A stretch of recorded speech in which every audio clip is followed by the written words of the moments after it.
Hello friends, अगर आप भी इंग्लिश अच्छे से बोलना चाहते हो और अपनी इंग्लिश को इम्प्रूव करना चाहते हो तो इस वीडियो को एंड तक ज़रूर देखना, आपको बहुत कुछ सीखने को मिलेगा। सो फ्रेंड्स, बिना किसी देरी के शुरू करते हैं आज की वीडियो और देखते हैं आज का अपना पहला सेंटेंस। सो फ्रेंड्स, यहाँ पर ये बोल रहा है कि वहाँ कौन जाएगा ये अभी तय नहीं हुआ। इस तरीके से हम बोलते हैं ना, इस इंग्लिश में बोलेंगे who will go there is not yet decided. यहाँ पर हम येट का यूज कर रहे हैं। Who will go there is not yet decided, यानी वहाँ कौन जाएगा ये अभी तय नहीं हुआ। Who will go there is not yet decided, हम वहाँ जाएंगे या नहीं इसका फैसला तुम्हें करना है। इस इंग्लिश में हम कैसे बोलेंगे? इस इंग्लिश में बोलेंगे it's up to you to decide, यानी ये फैसला करना तुम्हारे ऊपर है। It's up to you to decide whether we will go there or not. It's up to you to decide whether we will go there or not, यानी हम वहां जाएंगे या नहीं इसका फैसला तुम्हें करना है, यानी तुम्हारे ऊपर है फैसला करना। It's up to you to decide whether we will go there और नोट। लगता है आप हमारे फैसले से खुश नहीं हैं। इस इंग्लिश में बोलेंगे you don't seem to be happy with our decision. You don't seem to be happy with our decision, कह रहा है कि लगता है आप हमारे फैसले से खुश नहीं हो। You don't seem to be happy with our decision, मैं इस फैसले से सहमत हूँ। ये बोल रही है कि I agree with this decision. I agree with this decision, यानी मैं इस फैसले से सहमत हूँ, एग्री हूँ। I agree with this decision, मुझे खुशी है कि तुम मेरे फैसले से सहमत हो। I am glad you agree with my decision. I am glad you agree with my decision, यानी मुझे खुशी है कि तुम मेरे फैसले से सहमत हो। I am glad you agree with my decision, तुम्हारी खुशी मेरे लिए सबसे ज़्यादा मायने रखती है। इस तरीके से हम किसी से बोलते हैं ना, तुम्हारी खुशी मेरे लिए सबसे ज़्यादा मायने रखती है। इस इंग्लिश में बोलेंगे your happiness is what matters most to me. Your happiness is what matters most to me, यानी तुम्हारी खुशी मेरे लिए सबसे ज़्यादा मायने रखती है। Your happiness is what matters most to me, मैं तो बस तुम्हें खुश देखना चाहती हूँ। इस इंग्लिश में बोलेंगे all I want is to see you happy. All I want is to see you happy, यानी मैं तो बस तुम्हें खुश देखना चाहती हूँ। All I want is to see you happy, मैं चाहती हूँ तुम मज़े करो। I want you to have fun. I want you to have fun, यानी मैं चाहती हूँ तुम मज़े करो। I want you to have fun. लगता है आपने जाने का मन बना लिया है, तो यहाँ पर कोई है जिसने फैसला कर लिया है कि वो जा रहा है, तो इससे कह रहा है कि लगता है आपने जाने का मन बना लिया है। तो यहाँ पर हम सीम टू का यूज़ करेंगे। You seem to have made up your mind to go. You seem to have made up your mind to go, यानी लगता है तुमने जाने का फैसला, मतलब जाने का जो है अपना माइंड बना लिया है। You seem to have made up your mind to go, काश तुम थोड़ी देर और रुक पाते। इस तरीके से हम बोलते हैं ना, जब कोई मेहमान होता है, कोई जाता है, तो हम कहते हैं कि काश तुम थोड़ी देर और रुक पाते। तो इस इंग्लिश में बोलेंगे आई विश, यानी कि काश। I wish you could stay a little longer. I wish you could stay a little longer, काश तुम थोड़ी देर और रुक पाते। I wish you could stay a little longer, तुम्हारे यहाँ होने से हम सब बहुत खुश हैं sir. We are so happy to have you here sir. We are so happy to have you here sir, कह रहा है कि तुम्हारे यहाँ होने से हम बहुत खुश हैं sir.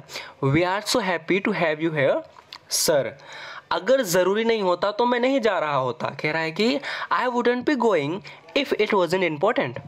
I wouldn't be going if it wasn't important, कह रहा है कि अगर ज़रूरी नहीं होता तो मैं नहीं जाता, मैं नहीं जा रहा होता। I wouldn't be going if it wasn't important, लोग क्या सोचते हैं इस बात से फ़र्क नहीं पड़ता। यहाँ पर ये समझा रही है, कह रही है कि it doesn't matter what the people think. It doesn't matter what the people think, यानी लोग क्या सोचते हैं इस बात से फ़र्क नहीं पड़ता। It doesn't matter what the people think, फ़र्क इस बात से पड़ता है तुम क्या चाहते हो। यहाँ पे कह रही है कि फ़र्क इस बात से पड़ता है कि तुम क्या चाहते हो। What matters is what you want. What matters is, यानी फ़र्क इस बात से पड़ता है what matters is what you want, तुम क्या चाहते हो। अगर तुमने मन बना लिया है तो जाओ फिर, कह रही है कि if you have made up your mind go then. If you have made up your mind go then, यानी अगर तुमने मन बना लिया है तो जाओ फिर। If you have made up your mind go then, मुझे दूसरों का तो नहीं पता लेकिन मैं तुम्हारे साथ हूँ। यहाँ पर ही कह रहे कि I don't know about others but I am with you. I don't know about others but I am with you, यानी मुझे दूसरों का तो नहीं पता लेकिन मैं तुम्हारे साथ हूँ। I don't know about others but I am with you.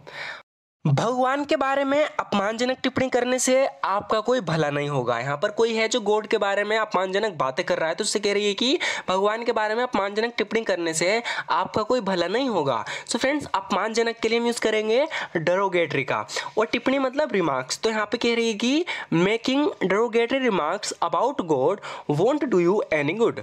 Making derogatory remarks about God won't do you any good, यानी भगवान के बारे में अपमानजनक टिप्पणी करने से आपका कोई नहीं होगा। इसका एक और एग्जांपल समझते हैं ताकि हम इसे थोड़ा अच्छे समझ पाएं। मेरी पत्नी के बारे में ऐसी अपमानजनक टिप्पणी करना बंद करो। तो इसे भी इंग्लिश में ऐसे बोलेंगे, stop making such derogatory remarks about my wife. Stop making such derogatory remarks about my wife, यानी मेरी पत्नी के बारे में ऐसी अपमानजनक टिप्पणी करना बंद करो। तो दोनों सेंटेंस में हमने अपमानजनक यूज करा है, जिसका इंग्लिश मीनिंग होती है derogatory. Stop making such derogatory remarks about my wife, यानी मेरी पत्नी के बारे में ऐसी अपमानजनक टिप्पणी करना बंद करो। अगर मैं ऐसा ना करता जो मैंने किया तो वो मुझे मार देते। तो इसने किसी को मार दिया, कह रहा है कि मैं मजबूर था, कह रहा है कि अगर मैं ऐसा ना करता जो मैंने किया तो वो मुझे मार देते। इसे इंग्लिश में बोलेंगे, if I hadn't done what I did. कह रहा है कि if I hadn't done what I did, यानी अगर मैं ऐसा ना करता जो मैंने किया, if I hadn't done what I did he would have killed me, वो मुझे मार देता। He would have killed me, वो मुझे मार देता। If I hadn't done what I did, अगर मैं ऐसा ना करता जो मैंने किया। मैं कभी भी किसी को चोट नहीं पहुंचाना चाहता था। I never wanted to hurt anyone. I never wanted to hurt anyone, यानी मैं कभी किसी को चोट नहीं पहुंचाना चाहता था। I never wanted to hurt anyone. आप गरीबों के लिए जो कर रहे हो वो काबिले तारीफ है। सो फ्रेंड्स, यहाँ पर कोई है जो गरीबों के लिए अच्छे काम कर रहा है, तो उससे कह रहा है कि what you are doing for poor is highly commendable. What you are doing for poor is highly commendable. तो कमेंडेबल मतलब वो काबिले तारीफ है, मतलब कि प्रशंसनीय है, कोई काम है जिसे वो प्रशंसनीय है, काबिले तारीफ है, इसलिए बोल रहा है कि what you are doing for poor is highly commendable. लगता है तुम गलत जगह पर आ गए हो। तो किसी ने इसका दरवाज़ा खटखटाया, किसी का एड्रेस पूछा, तो बोल रही है कि you seem to have come to the wrong place. You seem to have come to the wrong place, यानी लगता है तुम गलत जगह पर आ गए हो। You seem to have come to the wrong place. मैं लगभग 10:30 बजे घर से निकली। तो अपने बारे में बता रही कि I left the house at about 10:30। I left the house at about 10:30, यानी मैं लगभग 10:30 बजे घर से निकली। I left the house at about 10:30। मुझे बस स्टॉप पहुंचने में 10 मिनट लगे। It took me 10 minutes to get to the bus stop. It took me 10 minutes to get to the bus stop, यानी मुझे बस स्टॉप पहुंचने में 10 minute लगे। It took me 10 minutes to get to the bus stop. तुम खुद को मुसीबत में क्यों डाल रहे हो? इसे इंग्लिश में बोलेंगे, why are you getting yourself into trouble. Why are you getting yourself into trouble, यानी तुम खुद को मुसीबत में क्यों डाल रहे हो। Why are you getting yourself into trouble. मेरे पास बस इतना ही पैसा है। इसे इंग्लिश में बोलेंगे, that money is all I have. That money is all I have, मेरे पास बस इतना ही पैसा है, मैं गुजारा कर लूँगा, तुम मेरी चिंता मत करो। तो यहाँ पर कम पैसों में गुजारा करने के लिए हम यूज़ करते हैं गेट बाय का। तो यहाँ पे कह रहा है कि आई विल गेट बाय, यानी मैं गुजारा कर लूँगा। I will get by, don't you worry about me, तुम मेरी चिंता मत करो। I will get by, don't you worry about me, मैं गुजारा कर लूँगा, तुम मेरी चिंता मत करो। मुझे तो ये भी नहीं पता वो कौन था। तो किसी ने किसी को मार दे, से पूछ रही है कि कौन था मारने वाला। तो कह रहा है कि I don't even know who he was. I don't even know who he was, मुझे तो ये भी नहीं पता वो कौन था। I don't even know who he was. तुम पक्का झूठ बोल रहे हो। तो इस इंग्लिश में बोलेंगे, you are lying for sure. You are lying for sure, यानी तुम पक्का झूठ बोल रहे हो। You are lying for sure. So friends, last के 5 से 6 सेंटेंस जो थे वो रिपीट किए हैं अपनी पुरानी वीडियो से, ताकि प्रैक्टिस भी हाथों हाथ होती रहे। इसलिए उनको रिपीट करना बहुत ज़्यादा ज़रूरी है ताकि आप भूल ना पाओ। सो फ्रेंड्स, आज की वीडियो में बस इतना ही। आपको आज की वीडियो कैसी लगी? इसमें हमने कुछ नए वर्ड्स भी देखे हैं जो अगर हम फिर से रिपीट करेंगे तो आपके अच्छे से याद हो जाएंगे। अगर इस बार नहीं हुए तो कोई बात नहीं, इस तरह के सेंटेंस रिपीट होते रहते हैं। सो फ्रेंड्स, वीडियो अच्छी लगी हो तो लाइक कर देना, and thank you so much for watching this video friends.